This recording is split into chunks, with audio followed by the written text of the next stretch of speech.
What is going on, you guys? It is your boy Cyrus Obsidian here at Obsidian Games, here to bring you another local diary. So let us swing on in.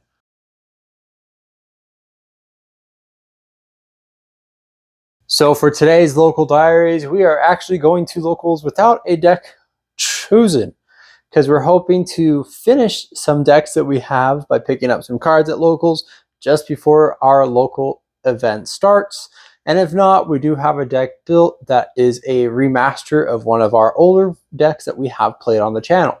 But we're hoping that we can pick up some cards before our event, just that way we can play something new and something a little bit out of the box for us. So without further ado, let's head on out to locals to see if we can pick up ourselves some cards and see if we can top. So you guys, we totally missed round one, but we got round 1 and 2 as we're here at a very busy Duke City Games with the sneak release for Magic the Gathering set. Round 1 we play against Ritual Beast and it was not going well in our favor. Game 1 we didn't draw the best hand. Game 2 we were able to kind of set up our board. We were able to stall out for a bit. It wasn't enough to carry as Ritual Beast, just soft once per turns, just not being able to keep up with all the negates that we somehow managed to have. We still couldn't keep up with the extenders that he had, so we ended up losing. And then round 2 we play against Crystal Beast, and Crystal Beast, that's a fan favorite deck, you could say, and like I also have the deck. It was fun to play, definitely at a casual level. My opponent went first, was able to set up a board, and then I had the crap hand ever. We tried to play through, but they just had all the outs, so we weren't able to keep up. They had me down to 500 life points.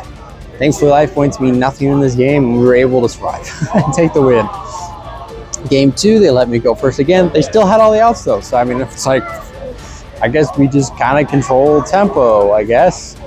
They were able to swing over, break my board just a little bit, but we had enough clapback to be able to just push through, take game, and OTK. So we take round 2. So we're 1-1 right now with 3 rounds left to go, and we'll see what happens with the rest of the night.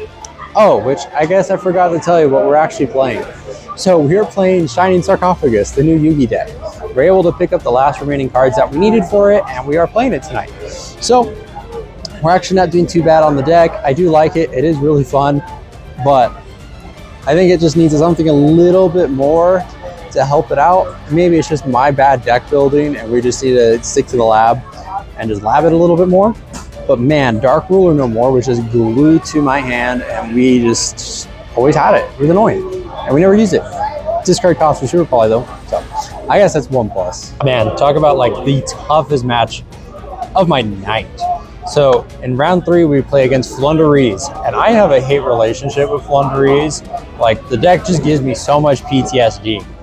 Game 1, we open up first, and we didn't open up the best. We just kind of snowballed. We couldn't play through the multiple interruptions that he had, and we ended up taking the L. Game 2, we go into it, and we set up no, we went full combo. We had Dogmatic Punishment, we had Dragoon, we had Silent Magician 0, we had it all.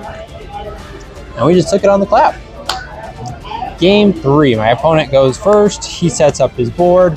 We draw for turn. We had Tactics, we had Evenly, we had I think we had 2 copies of Shining Sarcophagus, and then 1 other card in my hand, I can't remember. And Nadir, I think that's what we have. No. It's something else. We threaten battle. He does all of his stuff in the main. So in main, we activate Tactics to draw 2. He lets it go through. I see the Apex on board. We just attempt to just combo off, do some things just to play with him a bit. We had the Evenly still. I think we did threaten Evenly again after we did Nadir and did some searching. He did dust Harvey's Featherstorm, so it's not like we could go anywhere. And then it was just a bit of back and forth stalling. I was able to get Gandor G on the board. I should have activated his effect a lot sooner rather than just letting him sit and move towards battle. My opponent went and booked it with Snow. Thankfully, we had Turn Silence in the grave during damage calculation to banish to end the battle phase. We were able to keep our Gandor G on board. We just flipped Gandora G into attack, activated its effect. He went Avion. We had turn silence in hand. We were able to negate the Avion, banish the crap out of everything, put Gandora G at a big spot, summon out Silent Magician, Silent Swordsman 0, summon out another copy of Gandora, and we swung for game.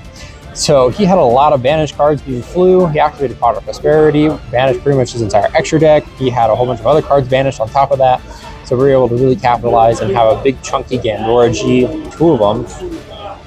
And we were able to just swing for game. So we took it somehow. We had 2 more rounds to go. We could be playing this deck a lot better than we are, but it's our first time taking it in. So we're gonna have some learning curves, some bumps in the road, and we're just gonna roll with it. So let's see where round 4 takes us. The one deck I was most prepared to play tonight, we ended up playing against in round 4.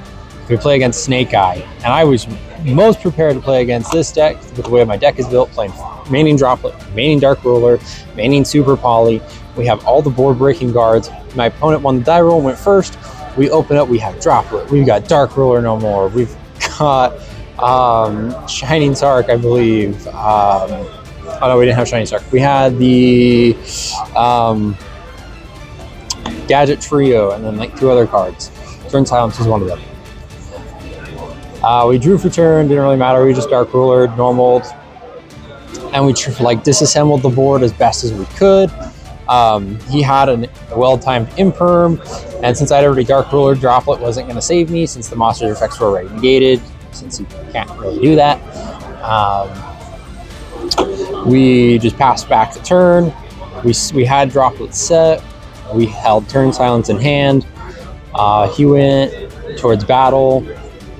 I went Damage Calc, or I went Droplet, sent Turn Silence. I had like some negate that I wanted earlier. He went battle. Then I went Turn Silence to end in Damage Calc to end the battle phase. He was upset, livid. He gave me the game because we were able to get Gandora and just full combo from there. Game 2, he went first again. He set up his full board. This time we had Droplet, Evenly, Dark Ruler, Pot of Prosperity, Mind Control, and Gandora. So we drew for turn, we drew Prosperity. He flipped up Anti-Spell. I was like, okay, cool. I was like, attempt to move towards battle. He did a little bit more stuff. I was like, okay, attempt to move towards battle. End battle, we even lead. He got rid of it. He flipped up an Anti-Spell. So that was going to be the end of my day if he had kept it. He didn't, which was great. Thankfully, Evenly was enough to just crack it. And then we just broke his board. We went into Gandora, banished the crap out of everything, summoned the Silent Magician, had Gandora on board. We had Magician negate, we had Sark, we had Droplet, we kept Dark Ruler and Mind Control in hand, and we're able to just control the tempo. After that point, he was not able to crack the board, and we ended up taking the game off of Gandora. So we went 2-0. We're 2 or 3-1 right now with 1 round left. And honestly, Shining Sarcophagus is putting in the work. We'll probably be top tables. We've been at table 3. So we were at table 8 twice, table 3 twice. We'll see what happens, whether we go up, go down, depending on tiebreakers and what everyone else's standings are. But Shining Sarcophagus is really putting the work. We just really got to think through. I think definitely the mindset of being a board breaker type deck is probably the best way to approach it. I might take out the Dogmatica engine and play... I'm a little iffy on playing Desires, or if we should change that for Upstarts, just because Upstart can get us more draws, but then we're playing it as roll more, and we don't want to do that. So there's some pros and cons. We could play a little crossout package with an Ash roll, Imperm, and Valor most likely. Play 4 and 3 that subsidizes for the Nadir package, or the Dogmatica package, and then we change up the extra deck just a little bit more. I definitely think having a line of Light Charmer would be a good card to have as well, as that lets us get into any of the Silent Magicians, and possibly just a couple of links that we could use, like an Artemis, but I don't know. I'm also thinking of an Illusion of Chaos package with Magician Souls. So there are a lot of things that you can change about the deck that I'm starting to notice as we're playing, but we'll see. And then I will show you the deck review after the event, just so that way you can see what I've been playing.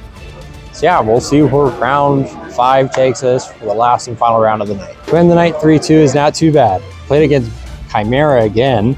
We just have a love for playing this deck, and whenever we play against it, we always lose. Game 1, we were able to set up our superior board with Dragoon, Silent Magician 0, and he just swung over for a lot. Game 2, we weren't able to set up our best board, but we set up the more Marshmallow with the Silent Magician 0 and Gadget Trio with Super Poly set. Popped my back row. And Super Poly my board. So, I mean, I'm just taking the L like so fast. Like, it was so quick. So, we'll wait to see where we place in standings. Hopefully, we made Top Cup. Hopefully. We'll see. 3-2 though? I don't know. So, not too bad. We ended the night 7th out of 17. So, we did place in Top Cut. Honestly, we're thinking of making some changes to the deck for when we play it next, because we will play it next, as I did enjoy it. And we'll see where we go from there. Hopefully we'll be playing some new stuff coming up and some revamps of older stuff as well, just to put ourselves to the test and see how well we can crack the meta with a tier 0 format. So that is it for this local diaries, everyone. So let's head back to the studio and let me show you the deck profile. Like I said, this deck has some room for improvement after playing it. And honestly, I do like it. So we did play 2 copies of Gandora G, the Dragon of Destruction, with 2 copies of Dark Magician, the Magician of Black Magic. Following it, we played 3 copies of Gadget Trio, as we want to see it as much as possible, as it is a 1-card starter. We played 2 copies of Silent Magician 0, 1 Silent Swordsman 0, and 1 more Marshmallow. So you can totally cut the copy of More Marshmallow. I played it just because we did see a lot of that Chimera. Or, you know, we can't always get into like Dragoon and such. So being able to end on this with the Magicians and 0 or even like Gadget Trio is really, really helpful. Next, for our spells that we do follow up, we play 3 copies of Shining Sarcophagus, 3 copies of Future Silence, and 2 copies of Turn Silence, with 1 copy of Ties That Bind. So we play this ratio just because this is also a 1-card starter. This kind of gets you a 1-card starter, but it's more of a 2. Turn Silence is just an awesome negate, and as well ending the battle phase. That came up a lot last night, so you know we did want to keep up with that. And then we do follow up with 1 Secrets of Dark Magic for the Dark Magician. And then we played a Dogmatica engine, so we played 1 Ecclesia, 1 Fleur-de-Lis, 1 Maximus, and 3 copies of Nadir Servant, with 1 copy of Punishment. So the whole idea here was dependent on the situation that we needed. Going first, it was most likely Maximus, Nadir Servant, or if we could, we go Ecclesia into Punishment, just to use our punishment targets that we have in our extra deck. That was the main focus of it, was to just kind of play like that. Fleur-de-Lis was just an additional negate if we needed. But it was really dependent on what our opponent was playing and whether we wanted to actually use it or not. Next, we do play some power spells. We play 3 copies of Prod of Prosperity, as our extra deck really doesn't matter, minus needing the Dragoon. So we can just get rid of a lot of like our prosperity. We just have a lot of prosperity targets for. Is what I'm trying to get to. We play 3 copies of Super Poly, 3 copies of Forbidden Droplet, and 3 copies of Dark Ruler No More. So we kind of had that board breaker approach with the Super Poly, Droplet, and Dark Ruler. Like I said, Dark Ruler was glued to our hand a lot, so we did see it a lot. We did use it a couple times. We did use it as a discard for the Shining Sarcophagus, because that did come up in one of our duels. And then our extra deck, like I said, we play a lot of Super Poly targets. So we're playing 1 Yubel the Loving Defender with 1 copy of Red Ice Dark Dragoon, 1 Dragos Stapelia, 1 Earth Golem Adagnister, 1 Garura, 1 Mud Dragon, and then 1 Entis. Entis being one of our Dogmatica punishments for Nadir or Punishment or Maximus. Next, we do play 1 Enigmaster Pack Pit and then 1 Miro Logic Aggregator.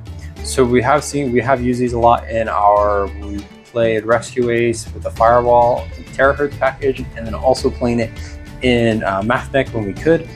Well, not this one, unfortunately, but this one, yes. These are just really great. Aggregator being an extra negate and just being able to target a single card on the field as long as it's face up. And then Pack Pit being able to slot something back into the spell and trap card zone as a continuous trap. So it's just going to remain there, which can come up. We never did get to do it, but it was a good theory craft. Next for links, we played one IP Masquerena, one SP Little Knight, one Dark, which I think we should have played Lina actually, one Nightmare Phoenix, one Celine, and one Access Code Talker. So we actually didn't go into our link summons at all last night. So we did, towards the end of the night, we started using those prosperity targets instead, because we were able to OTK most of the times just with the built-in Pandora and Silent Magician Zero. So we were able to do that.